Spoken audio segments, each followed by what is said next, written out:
بسم الله الرحمن الرحيم. مساء الخير يا صبايا، اهلا بكم في سفر السماح. احنا النهارده يا بنات هنعمل مع بعض سمك، بس هنعمله سنجاري. انا جايبه سمك بلطي عادي خالص. السمك البلطي اكتريه الشعب المصري يعني هو اللي بيستعمله كتير، يعني اكتر نوع سمك بنعمله هو البلطي. بصوا انا جايبه سمك بلطي، طبعا على حسب ما انت عايزه تعملي يعني كميه. وطبعا الراجل في المحل هو اللي بينضفهولك وبتقولي له افتحهولي سنجاري. السمك السنجاري يا بنات ما بيتفتحش من البطن، بيتفتح من الظهر. بصوا كده، هو بيفتحوا لكم سنجاري بيبقى ده منظره كده، بيتفتح من الظهر كده، سلسلة الظهر ما بيتفتحش من البطن. ده بالنسبة للسمك السنجاري. هتعملي كل السمك بتاعك بالطريقة دي. المهم ان طبعا تتأكدي ان السمك فريش وكويس ويكون من مكان مضمون انت عارفاه. القصة دي كل ما شاء الله الستات عارفاها واخدة بالها منها كويس. طب احنا هنعوز لطريقة السمك السنجاري ده ايه؟ احنا نعمله بسيط جدا في الفرن، علشان خاطر ما يعني انا بشوف ان هو اخف بكتير من ان احنا نقلي او نشوي. الشوي في البيت بيعمل مشكلة، ريحة طول النهار في البيت. فطريقة السمك السنجاري دي بتبقى اظرف من ان انت تشوي في البيت. طيب احنا هنعوز ايه؟ هنعوز 2 حبة طماطم كبار متقطعين صغنن كده. يعني بصوا متقطعة ازاي صغنن خالص كده. وبتشيلي القلب بتاعها، بتشيلي القلب وبناخد بس الطماطم نفسها كده بنقطعها. انا هوريكي دلوقتي شكل الطماطم قبل ما تقطعيها. الطماطم تكون بالمنظر ده يا بنات، شايلين القلب بتاعها عشان ما تعمليلكيش ميه في السمك وكده. وبنقطعها بقى شرايح كده ونقطعها تاني صغير، بتديكي بقى اللي هي ايه، المكعبات البرنواز دي، بتبقى ظريفة وحلوة جدا. طب بالنسبة للطماطم، بصلة نفس الحكاية متقطعة نفس الطريقة بالظبط. شبت، حزمة شبت، السمك بيحب الشبت جدا. عصير ليمون، زيت، ليمون شرايح، توم طبعا مفروم، فلفل حار زي كده. يعني انا مش عايزه ده، بس انا بوريهولك بس متقطع برضو صغير كده، وعلى حسب الرغبه ده تحبي تحطيه تحبي ما تحطيش خلاص مش مهم. والتوابل، احنا معانا ايه بقى في التوابل؟ ملح، معلقه كبيره كزبره ناشفه، وبرضو السمك بيحب الكزبره جدا. فلفل اسود معلقه صغيره، معلقه كبيره بهارات سمك. وانا هقول لك دلوقتي بهارات السمك دي بتيجي من عند العطار، ولو عايزه تعمليها في البيت هقول لك دلوقتي. ومعلقه كمون صغيره. ما تكتروش يا بنات الكمون قوي علشان ما يمررش، وخصوصا ان برضو بهارات السمك بتبقى فيها كمون. طيب بصوا، دي بهارات السمك، دي بتيجي من عند العطار. طب في واحده قبل كده انا كنت عملت نوع سمك البوري، وقلت بهارات سمك، فقالت لي طب لو انا عايزه اعملها في البيت. لو انت عايزه تعمليها في البيت سهل جدا، لو عندك كل التوابل اللي ايه بتتحط عليها. دي عباره عن ايه؟ عن كل حاجه منها معلقه. في حاجات منها معلقه كبيره، وفي حاجات منها معلقه صغيره زي دي كده. يعني معلقه كبيره بصل بودره، معلقه كبيره توم بودره، معلقه كبيره آه كزبره ناشفه. بصوا دول المعالق الكبيره. معلقه صغيره ايه بقى؟ معلقه صغيره بابريكا، معلقه صغيره كركم، معلقه صغيره زعتر. دي هي اكتر التوابل اللي بتتحط، طبعا معلقه صغيره كمون. ودي اكتر التوابل اللي بتتحط على بودرة السمك. هي دي توابل السمك اللي بتتباع عند العطار. لو انت عندك كل التوابل دي خلطيها على بعض وحطيها كده في حاجه من بتوع التوابل، واكتبي عليها بهارات سمك، هتبقى موجوده عندك. لان كمان انا مش بحطها بس على السمك، انا كمان بحطها على الرز. خلاص كده هنبتدي بقى الوصفه بتاعتنا.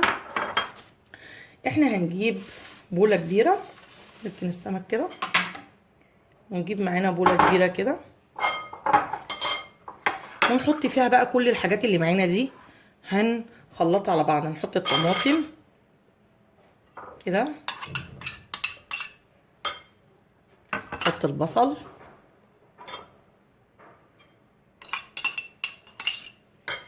الشبت. ناخد شويه شبت محترمين لان السمك بيحب الشبت جدا. توم، دي معلقه توم كبيره مفرومه. الفلفل الحار اللي معانا، وزي ما قلت لكم ده على حسب الرغبه.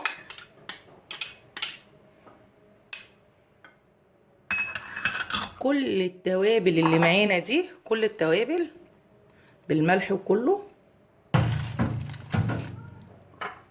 عصير الليمون،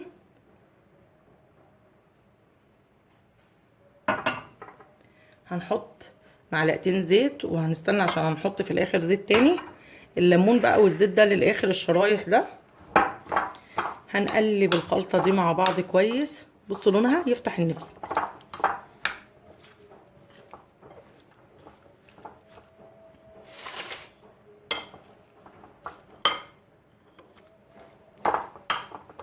كده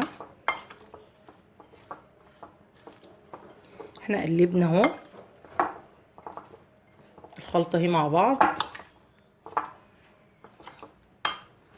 هنبتدي بقى نجيب الصاج او الصينيه اللي هتعملي فيها. انا محضره صاج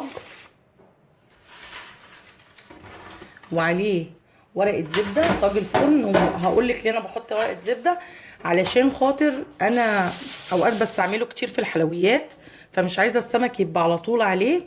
انتي براحتك، لو انت عندك صاجين او هتعمليه بصينيه خلاص بقى مش مهم ورق الزبده، بس المهم في السنجاري هو الورق الفويل. احنا هنجيب طبق معانا فاضي كده كده، بس على نفسنا كده اهو. وهتجيبي الطبق ده كده، تحطي عليه ورقه فويل انت مقطعاها مربعه كده، تاخد السمكه كده عشان نعرف نقفل عليها السمكه كده. هتجيبي السمكه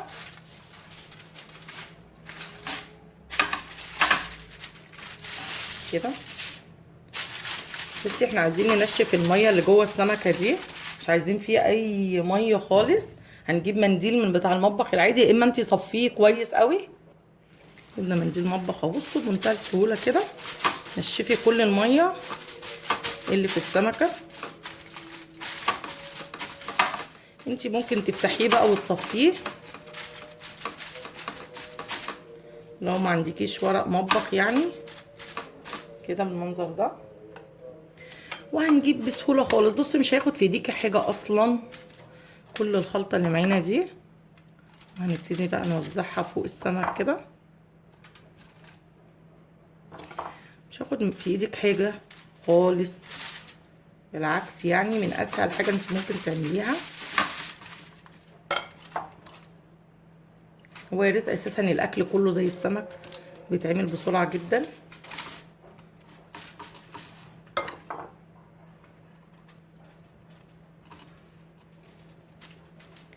بس كده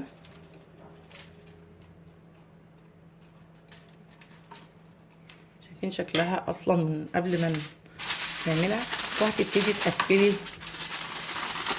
الفويل حوالين السمكه كده بشكل حلو عشان هي هتتقدم بيه.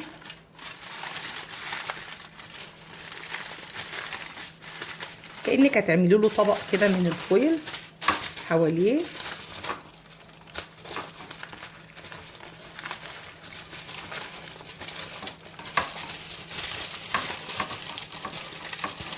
كده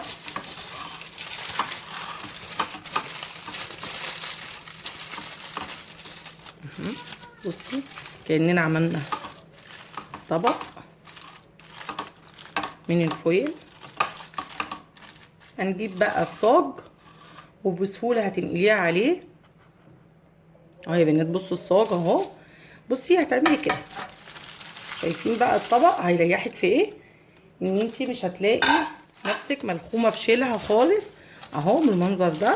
انا هكمل بقى ال3 سمكات وهوريكي في الاخر لما نحط عليها بقى الايه، الليمون، وكمان هنزود زيت اهو يا بنات. السمك بتاعنا بعد ما حطينا عليه كل الخلطه وقفلناه كده كويس، عشان عملتيله زي طبق كده بورق الفويل علشان خاطر يستوي جواه ويتشرب من كل الحاجات اللي احنا حطيناها له دي. ان شاء الله الوصفه دي تعجبكم. اهم حاجه بقى يا بنات ان السمك لازم يدخل على نار عاليه جدا. الفرن تكوني مشغلاه قبل ما تبتدي تعملي في السمك نفسه، يعني قبل ما تبتدي تعملي السمك تكوني مشغله الفرن. احنا بقى هنزينه كده بليمون، شرايح الليمون كده، وبعدها هندخله على الفرن، وهنحط بقى فوق كل واحده كده من على الوش شويه زيت كده عشان يبقى بيلمع وشكله حلو كده كده. زي ما قلت لكم الشوايه مفتوحه، الفرن درجه حرارته عاليه، اعلى حاجه عندك. السمك ما بيخشش على درجه حراره قليله يا بنات علشان خاطر ما يجيبش ميه ويطرى منك.